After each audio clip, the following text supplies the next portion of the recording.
Hey there, welcome back. It's inspiring to see you show up day after day, taking these small but powerful steps to craft the life you envision.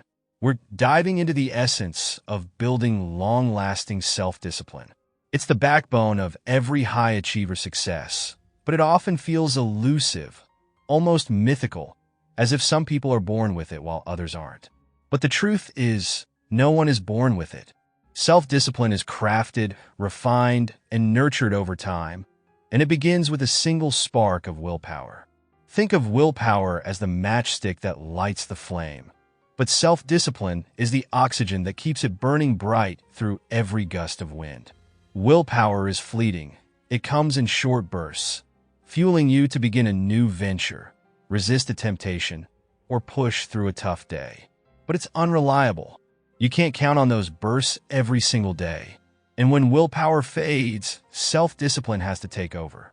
Self-discipline is the daily grind, the quiet determination to show up and push forward, even when your energy is low and your motivation is non-existent. Let's clear something up. Having self-discipline doesn't make you morally superior, and lacking, it doesn't make you weak or unworthy. It's not a virtue that some are gifted with while others are left wanting. It's more like a skill, a muscle that you need to train daily. Just like lifting weights, the more you exercise it, the stronger it becomes. And when you face temptations, it's not about resisting because you're a better person. It's about managing those impulses so they don't derail your long-term goals. Most people think that giving in to their desires, grabbing that chocolate bar or skipping the gym, will make them feel happy, but deep down, they know that satisfaction is fleeting.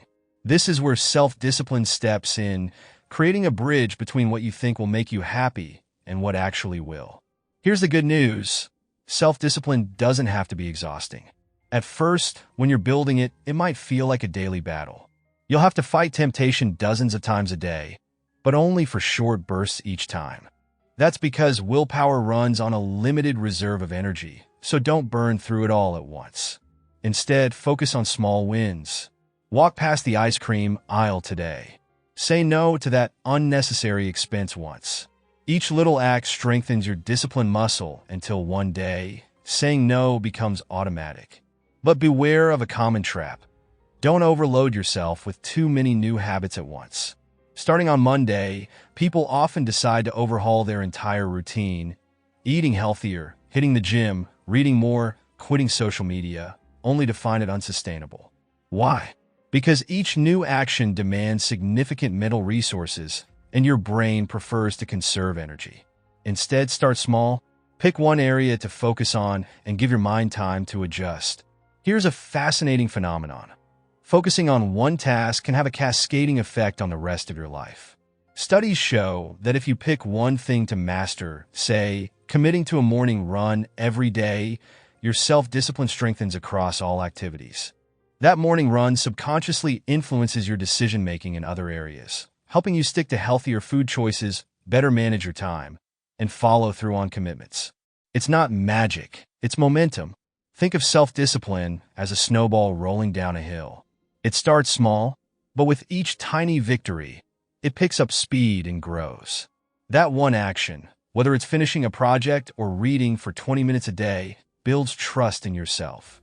And that trust is a powerful motivator to keep pushing forward. Let's address another common myth.